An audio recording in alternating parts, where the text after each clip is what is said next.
You are listening to the Spacestastic Mysteries Podcast. We are continuing Annagail Lynes' first novel in the Jaguar and Peacock Series, Who Killed Ben?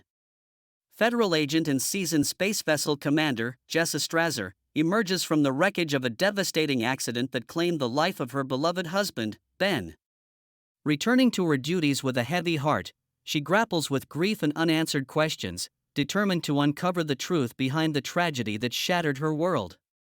As Jessa sifts through the remnants of her past life, she stumbles upon a mysterious box of items left behind by Ben.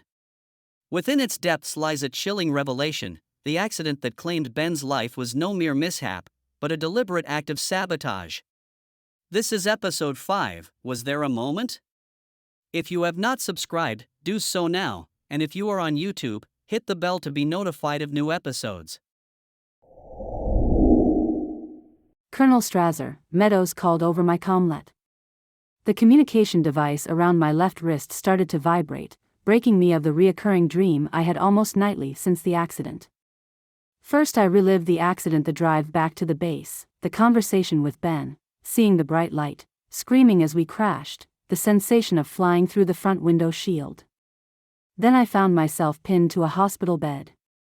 A doctor dressed in black walked into the infirmary, injecting each patient with a drug that killed him instantly.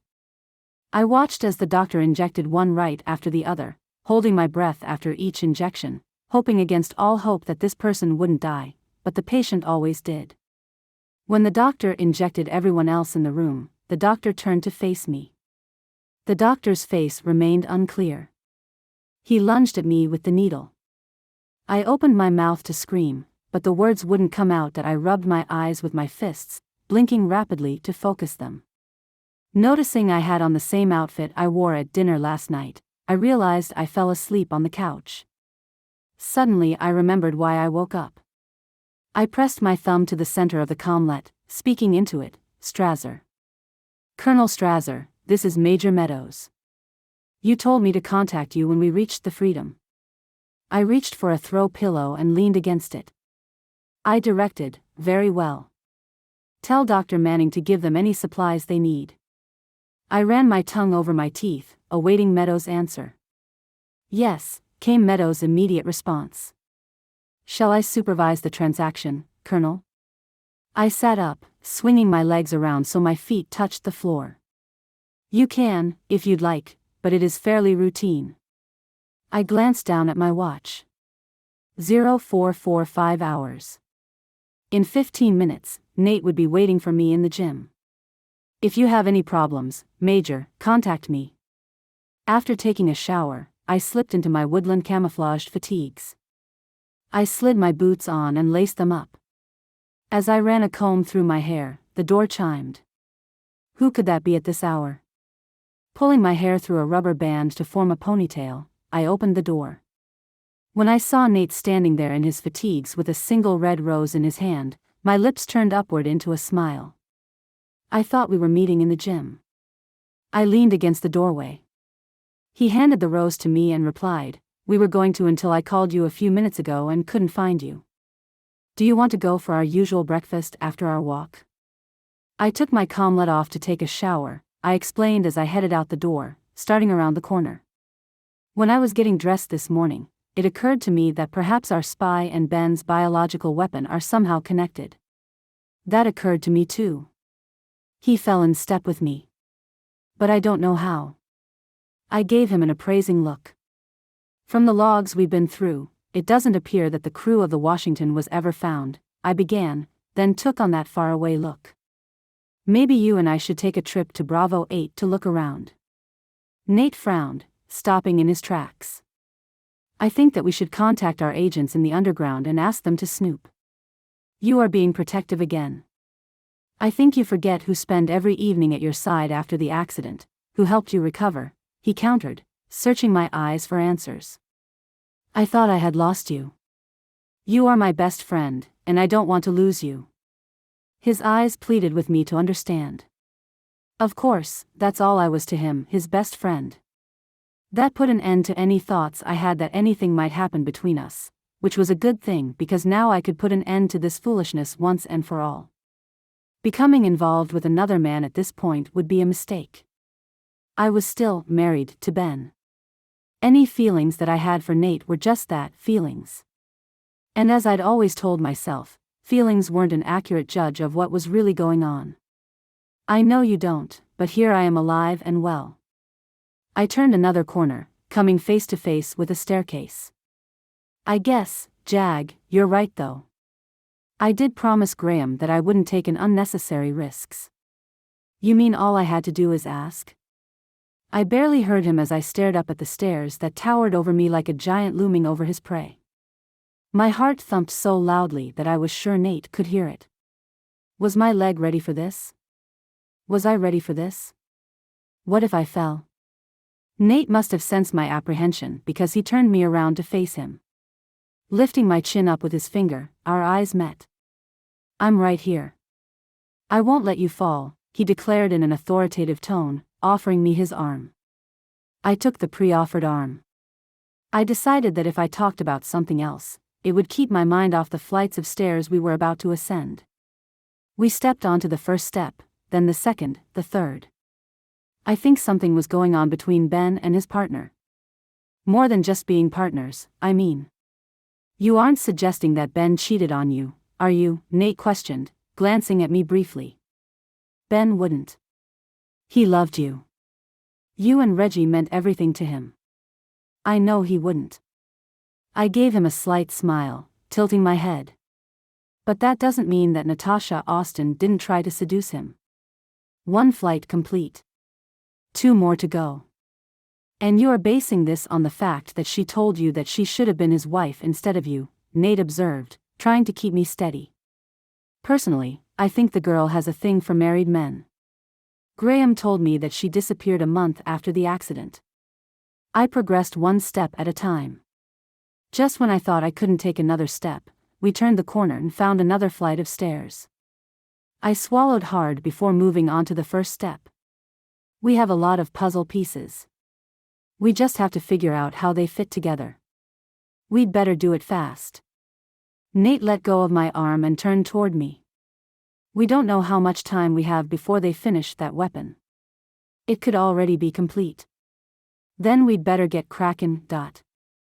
I stared down at my feet as I took each step at a snail's pace. Go slow, Jessa, I warned myself. We still have a lot of logs to view. I turned my head to look at Nate. When I returned my eyes to my feet, I leaned forward a little too much, causing me to stumble. Nate grabbed my arm, stabilizing me.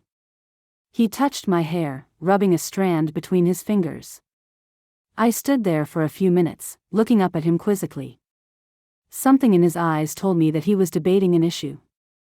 An issue that had been weighing heavily on his mind for a long time. He wanted something from me, that much I was sure. But I wasn't sure what he wanted and why. Leaning in, he brushed his lips against mine, which sent a shiver down my spine. When I didn't resist, he deepened the kiss. After several moments passed, he touched his forehead to mine and sighed deeply. Oh, Peak, I've wanted to do that for so long. He lowered his head and moved his lips closer to mine. I put my hand on his chest, patting it. I can't do this. I turned on my heel, marching up the stairs. Taking the last step, I rounded the corner, rushing past our original destination, the athletic track in the senior officers' gymnasium. Running to catch up with me, Nate caught my arm, forcing me to look at him. You can't do what? You can't kiss me? You were doing a good job of it just a few seconds ago. I don't want to talk about this, I fumed, avoiding his gaze. Freeing myself from his grasp, I moved past him. Not here, not now. But I do want to talk about it, he expressed slowly in a tone that was unfamiliar to me. It was gentle yet attentive with a hint of fear. Peacock, it's me. And above everything I am to you, your partner, your brother-in-law, I am your friend, your best friend. Please don't push me away. He took me in his arms. How could being held in Nate's arms feel so right? Nevertheless, it was wrong, and I couldn't be a party to it. I just couldn't. I closed my eyes briefly and pulled away from him. Turning my back to him, I folded my arms. "What are you so afraid of?" he whispered next to my ear. "I'm afraid that I am falling for you." I blinked back the tears, wiping them away with the back of my hand. I've been trying to fight my feelings for a while now. I catch myself smiling just because I am going to see you. I stay up nights thinking about you. And it's got to stop. You hear me? It's got to stop. I spun around and walked back into the gym, escaping inside. As I stepped onto the track, Nate tapped me on the shoulder. When I looked up, I saw him mouth, "We need to talk." I shooed him away, desperately trying to regain my stoicism. "I told you I don't want to talk about it." We finished our walk around the mile-long track in silence. An awkward silence. The kind where you have laid your heart on the line, and you are waiting, with bated breath, to find out if the other person feels the same way about you. I didn't know why I told him. Hearing that he just wanted to be friends, at this point, ranked last on my list of things I wanted to hear. How would we get past this? How could I get past this? How could we ever be partners again? How could we solve this case together as Ben wanted us to? Ben. Oh no, Ben. How could I be falling for another man when Ben died less than a year ago? The walk seemed to go on forever. My legs ached with every step. I reminded myself that pain meant that my muscles were working. Without working through the pain, I would never be back to 100%. Finally, the walk was over. Putting his hand on the small of my back, Nate led me to the travel tram. He pressed "Mess Hall" on the panel filled with the rows of buttons next to the door. Neither of us spoke during the ride. At the sound of the elevator doors opening, we walked across the corridor, through the mess hall doors. I raked the room, catching a few officers glancing in my direction. I wasn't sure if they were afraid of me or just curious about the rumors they heard about ice running through my veins instead of blood. We found an empty table toward the back. "This all right?" I pulled out a chair and sat down. He nodded, following suit. "Would you like our usual?" He activated the large terminal in the center of the table. Scrolling through the menu, he studied it as if he had never seen it before. "I'll take one and an orange juice," I told him, unfolding my napkin and laying it on my lap. After he punched in 2 orders of 2 scrambled eggs, a buttered English muffin and orange juice and sent it, he folded his hands under his chin. "We need to talk." "About what?" I barked, giving him a scorching look that could have melted snow on impact. The blood drained from Nate's face before he managed to say, "About us." His voice trembled. I looked around like a spy revealing a secret, putting my index finger to my lips. "About us? There's an us?" My hand instinctively touched the locket around my neck. He grabbed my hand and gazed directly into my eyes. "I love you." No. I couldn't let this happen. I wouldn't start a relationship with Nate. He was my partner, and Ben's brother. And the whole thing would just be too confusing for Reggie. But would it be any more confusing for her than this dance we were doing? I pursed my lips and jerked my hand away from him. "And what about your assembly line of women? This is different. I love you. I really do. I'm not like one of your one-night stands." I gave him a defiant smile, thrusting out my chin. "You can't just date me and then send me your standard bouquet of roses with a goodbye card. You still have to see me day after day." He leaned back in his chair and steepled his fingers. "I thought you knew me better than that," he spoke in ragged bursts. A pained expression on his face. "I would never treat you like that. You mean too much to me." I hit the privacy wall button next to the terminal. Waiting for the wall to rise up around us, I slammed my hands on the table. "Jag, what am I supposed to think? You call every woman you date special.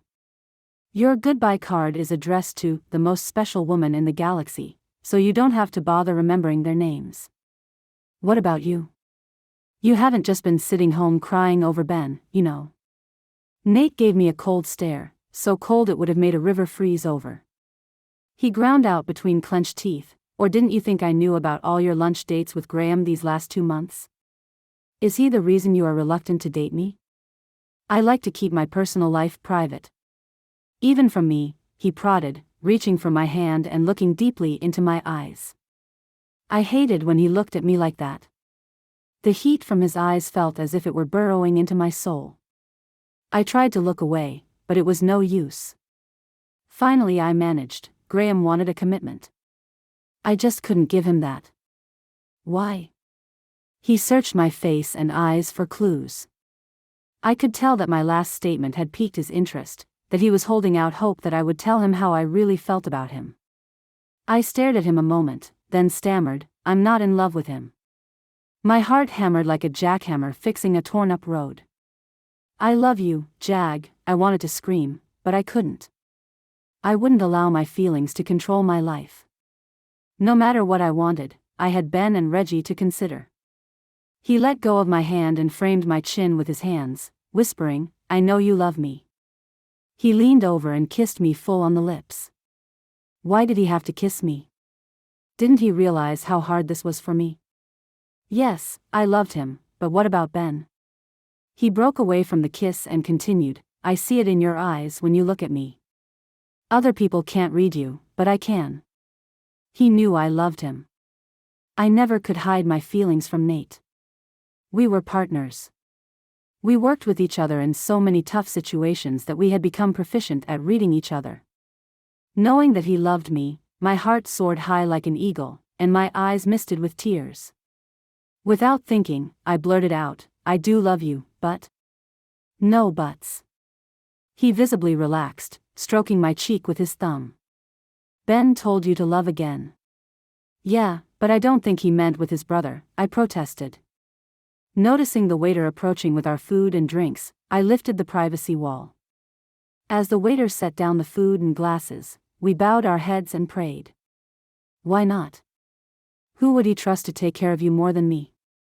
Not that you need me to take care of you. You do fine on your own. He bit into his English muffin. I poked my fork through several eggs. Isn't it too soon for me to start another relationship? I put the fork to my mouth.